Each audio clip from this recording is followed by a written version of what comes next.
Prabowo sendiri juga mengakui bahwa kemungkinan besar memang ketika kita memberantas korupsi secara serius di sumber daya alam, maka akan banyak tantangan-tantangan ke depannya. Salah satu contohnya Pak Prabowo eksplisit menyatakan mungkin juga ada pihak-pihak oligarki yang merasa terganggu dengan upaya-upaya pembenahan sumber daya alam itu, sehingga apa yang dia katakan bahwa karena oligarki ini nggak senang ya bisa menyentuh dia, maka dia akan melakukan, ini kata Pak Prabowo bukan saya, dia akan melakukan serangan terhadap ekonomi kita. Dan Pak Prabowo menyatakan lagi-lagi eksplisit, saya tidak takut, katanya begitu, saya tidak takut dengan oligarki, tidak takut dengan naga-naga. Dalam pertemuan membahas soal pertambangan ilegal dan diakui juga sama Pak Prabowo soal backing.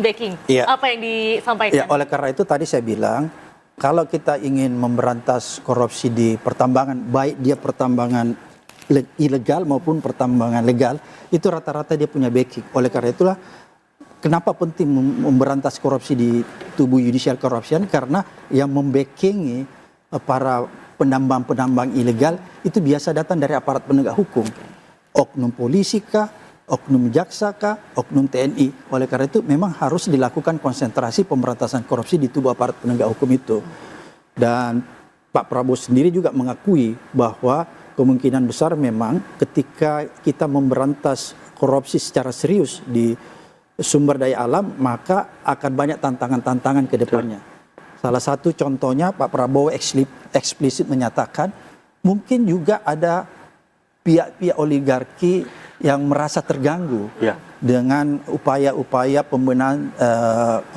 pembenahan sumber daya alam itu, sehingga apa yang dia katakan bahwa karena oligarki ini nggak senang ya bisa menyentuh dia, maka dia akan melakukan, ini kata Pak Prabowo bukan saya, dia akan melakukan serangan terhadap ekonomi kita. Dan Pak Prabowo menyatakan lagi-lagi eksplisit, saya tidak takut, katanya begitu, saya tidak takut dengan oligarki, tidak takut dengan naga-naga. Itu dia bilang, bukan saya yang bilang. Benar Bang, gak takut sama naga-naga nih katanya. Kan kemarin juga di rakor antara pemerintah pusat dan daerah menegaskan bahwa Pak Presiden hanya takut dengan rakyat dan Tuhan yang Maha Besar. Jadi artinya ketika berbicara soal pengelolaan sumber daya alam, maka ini menjadi perhatian serius. Nah, tadi yang saya sampaikan di awal, 3 bulan setelah pelantikan, Pak Presiden langsung membentuk Satgas PKH. Nah, disinilah yang kemudian keseriusan untuk penanganan sumber daya alam, apalagi tadi bahasanya kan kemudian siapapun yang ada di belakang yang membackingi terkait penertiban kawasan hutan ini, artinya di sini terkait dengan pengelolaan sumber daya alam yang kemudian merugikan negara, yang merugikan rakyat, ini harus ditertibkan. Tapi apa yang jadi kesulitan selama ini dalam memberantas? Kalau kita melihat ini bukan soal kesulitan.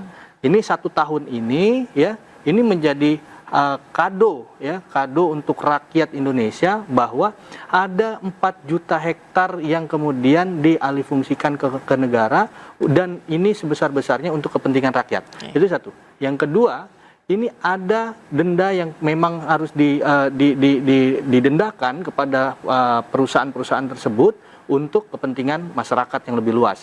Dan bahkan ketika itu menjadi catatan kritis, catatan serius ketika bencana di Sumatera kemarin.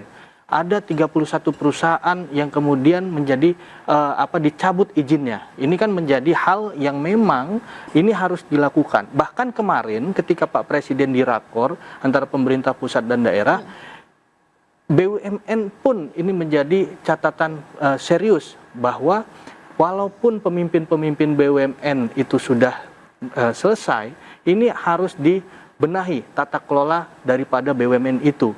Menggunakan apa? Menggunakan tadi penegakan hukum dan sebagainya. Artinya di sini siapapun yang ada di belakang, bahkan ya ketika tadi berbicara soal swasembada energi misalkan, ini kan fenomena yang sangat serius soal energi.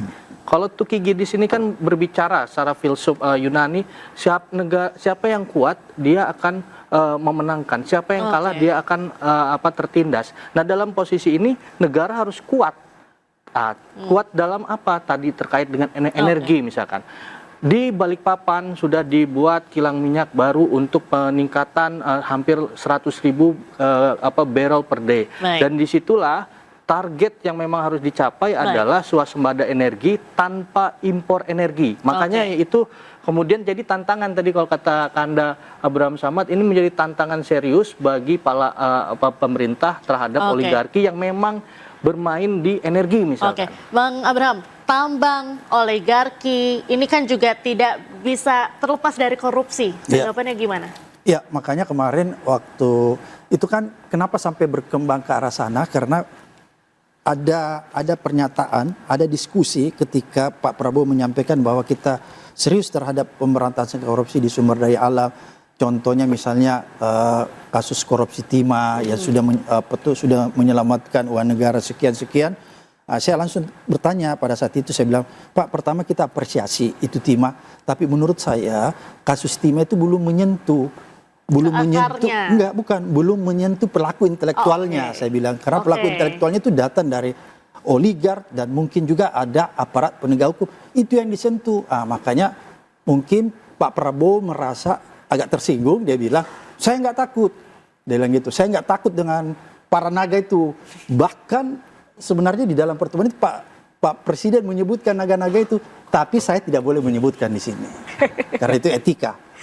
Nah, ini berarti Pak Prabowo sendiri yang bilang ada segelintir orang yang mengendalikan perekonomian Indonesia. Iya, betul. Yang ingin melakukan, karena kan dia mengatakan begini, bahwa karena kita serius memberantas korupsi di sumber daya alam dan mereka merasa terjepit sehingga dia melakukan ingin menciptakan, itu yang dia katakan, ingin menciptakan krisis ekonomi gitu loh. Makanya dia bilang kita nggak main-main, kita akan hadapi. Maka di situ juga terlontar, kalaupun dia datang dari naga-naga itu saya akan hadapi. Kira-kira seperti itu.